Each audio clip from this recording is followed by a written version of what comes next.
Alors, comme promis, je vais vous parler. Alors, par contre, donc du coup, je vais vous parler des Harry Potter. Alors, par contre, vu que j'ai clairement dévoré les livres, j'ai lu le 1, après j'ai lu le 2 et j'ai lu très vite le 3. Du coup, j'ai pas vraiment pu faire une vidéo sur le 2. Donc je vais en parler mais vraiment très très vite, donc je suis désolée, c'est vrai que j'ai pas pris le temps de faire une vidéo dessus. Et je viens hier soir de terminer le 3. Donc voilà, donc pour le 2, donc pour Harry Potter et la Chambre des Secrets, moi clairement, déjà une chose que j'ai appris, que je savais pas du tout, c'est que Rusard était un crack-molle. Je savais pas du tout. Bon, je savais, je soupçonnais qu'il n'avait pas vraiment de pouvoir magique parce qu'on le voit jamais utiliser des pouvoirs et il est tout le temps mécontent, il râle tout le temps, il a pas l'air de vraiment trop aimer les élèves du coup parce qu'ils sont sorciers et voilà. Donc je savais pas du tout que c'était un crack-molle, donc un crack-molle bien sûr, c'est parce qu'il a des parents sorciers, mais lui n'a aucun pouvoir. Un peu comme Neville, mais Neville quand même, il sait faire de la magie, un minimum, alors que Rusard pas du tout. Donc voilà, j'ai été vraiment choquée pour ça. Donc voilà, désolée, c'est vraiment le peu que je peux dire du coup pour Harry Potter et la Chambre des Secrets. Du coup, que j'ai terminé Harry Potter et le prisonnier d'Azkaban. Alors Harry Potter et le prisonnier d'Azkaban, j'ai appris vraiment trop de choses d'un coup, parce que par rapport au film, en fait, c'est vachement étendu. Et dans les livres, c'est vraiment très concentré. On apprend tout d'un coup et assez vite comparé au film. Donc déjà, une chose, quand Harry monte dans le Magicobus, donc il monte dans le Magicobus, tout ça se passe normalement. Au moment où il arrive au chaudron baveur, normalement dans le film, c'est je sais plus comment il s'appelle d'ailleurs, le monsieur tout chauve là, enfin normalement voilà, c'est qui l'accueille. Et là, dans le bouquin, j'apprends que c'est directement le ministre de la magie qui accueille Harry directement devant le bus, enfin au moment où il arrive. Donc il y a déjà ça. Ensuite, ah oui, Harry, du coup, parce qu'il n'a pas pu faire signer sa fameuse permission pour aller à Préolard, ce qui m'a vachement impressionné, c'est que Harry a quand même osé demander au ministre pardon, de la magie de lui faire signer sa permission pour aller à Préolard, alors que, enfin, voilà, je sais que dans le film il avait demandé à McGonagall de lui signer, mais bien sûr elle n'avait pas le droit. Mais je pensais vraiment pas que Harry oserait demander au ministre de la magie de lui faire signer sa permission. Bien sûr il n'a pas accepté parce qu'il n'est pas un membre de sa famille. Ensuite, ah oui, ce qui est vraiment bien, c'est que dans le livre, donc du coup Harry arrive au chaudron baveur et après ça, Harry se balade dans le chemin de traverse. Donc vraiment, on apprend beaucoup de choses sur le chemin de traverse qu'on ne voit pas du tout dans les films. Donc c'était vraiment génial. Il prend le temps vraiment de se poser, même de boire un café, machin et tout. Enfin vraiment, c'est super bien détaillé. Ah oui, et il découvre aussi, mais ils le disent pas dans le film, il découvre le fameux balai l'éclair de feu. Alors celui-là j'en avais jamais entendu parler, alors vraiment jamais. Le Nimbus 2000 oui, le Nimbus 2001 oui, mais l'éclair de feu jamais, enfin voilà, dans les films ils en parlent pas du tout, donc ils ont vraiment sauté ces passages. Alors j'ai noté quoi aussi donc du coup, il retrouve des élèves de Poudlard sur le chemin de traverse. Il retrouve du coup, ah oui, Hermione et Ron à un café au chemin de traverse. Donc ça aussi, c'est vraiment génial. Ensuite, ah oui, Donc Harry et Hermione du coup et Ron vont à la boutique de créatures magiques, voilà, pour Croutard. Et du coup c'est là que Hermione achète son chat, donc Patenron. Donc c'est vrai qu'on savait qu'elle a un chat, mais elle l'avait pas depuis le début. Donc dans Harry Potter et à l'école des sorciers, elle n'avait pas d'animal de compagnie. Et en fait, c'est dans le 3 qu'on découvre qu'elle achète Patenron en même temps que Ron, parce qu'en fait Ron il avait un problème en fait avec Croutard, il se sentait pas très bien, vu qu'ils étaient revenus je crois d'Égypte si je me trompe pas. Et il se sentait pas très bien et du coup il était allé chercher une potion pour Croutard. Et du coup c'est là que Hermione a acheté Patenron, une chose qu'on n'apprend pas dans le film. Ensuite Harry quand il se retrouve chez les Weasley si je me trompe pas, il entend monsieur et madame Weasley du coup qui parle de Sirius Black et qui pourrait du coup lui faire du mal, qui voudrait le tuer. Donc déjà ça, je crois pas qu'on en ait entendu parler dans le film.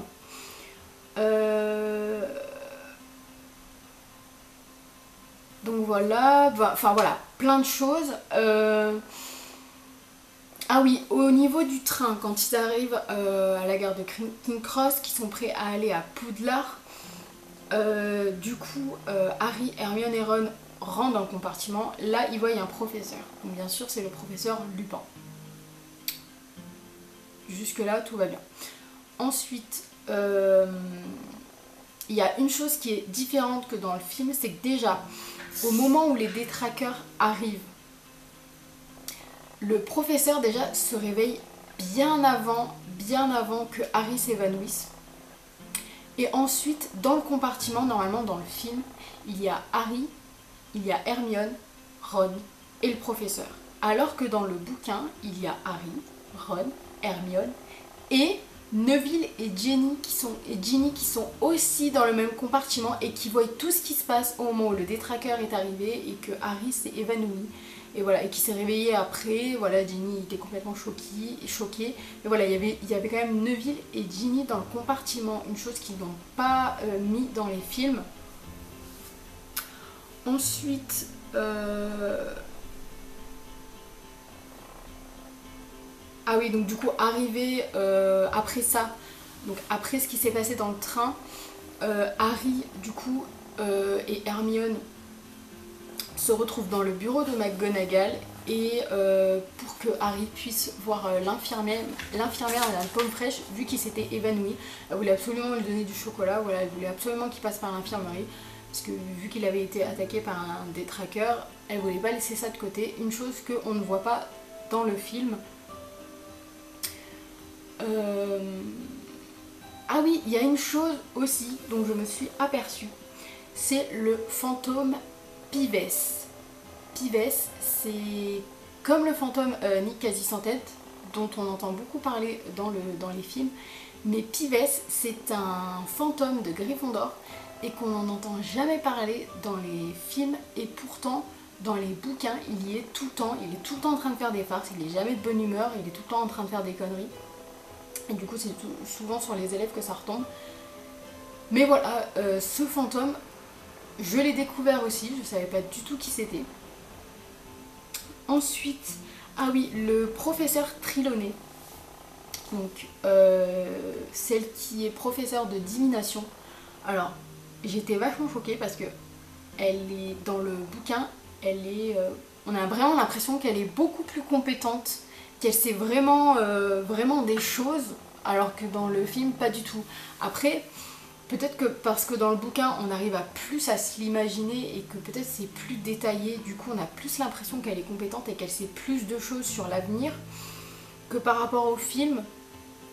Peut-être que oui, peut-être que non, mais bon, moi j'ai vraiment eu une impression vraiment différente, j'avais vraiment eu l'impression que le personnage était vraiment différent dans les bouquins. Elle est vraiment parfaite, elle est vraiment très bien décrite. Ah oui, au niveau du cours de Hagrid avec son premier cours en fait quand il est prof, parce qu'il a enfin cette année-là il a pu avoir la possibilité d'être prof. Au niveau quand en fait ils arrivent pour leur premier cours avec Hagrid, dans le film il y a un seul hippogriffe, Buck. Et en fait pas du tout. Dans les livres ils sont plusieurs hippogriffes et c'est parce qu'en fait ils se concentrent sur un seul pour faire l'exercice, du coup qu'on n'en voit que un. Mais dans le bouquin, ça décrit bien qu'ils sont plusieurs animaux, en fait, plusieurs hippogriffes à être là, en fait, avec les élèves. Et apparemment, dans le film, au moment où Hagrid demande qui veut essayer, du coup, Buck, dans le film, tout le monde se recule, ce qui fait que Harry se retrouve devant. Donc, comme si, voilà, il avait décidé... C'est moi qui, voilà, j'ai décidé de le faire, je suis d'accord pour faire l'exercice. Et il est complètement choqué quand il s'aperçoit que tous les autres ont reculé. Mais dans le livre, c'est Harry qui décide de vouloir faire l'exercice. C'est lui qui dit oui, moi je veux bien essayer en premier. Donc c'est lui qui s'approche de l'animal, voilà, c'est vraiment lui qui le décide. Pas comme dans le film où on a plus l'impression qu'on lui force un peu la main.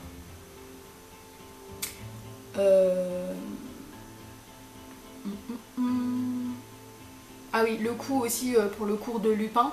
Du coup, ce qui est bien, c'est que donc avec les épouvantards, dans le film, on voit juste Harry, d'ailleurs, qui passe. Harry, Ron et Neville. Non, Neville, Harry et Neville, Ron et Harry, pardon, qui passent. Alors que dans le bouquin, c'est Neville qui passe, Ron qui passe. Et beaucoup d'autres élèves aussi qui passent. On a Simus qui passe, il voit un spectre de la mort. Il y a du coup Neville, enfin voilà, il y a plusieurs autres élèves qui passent et je trouve ça vraiment super. Par contre, Harry ne passe pas du tout. Lupin n'a pas voulu le faire passer parce qu'il dit plus tard qu'il a eu peur que ce soit Lord Voldemort qui apparaisse, vu que c'est d'un côté un peu une des peurs de Harry.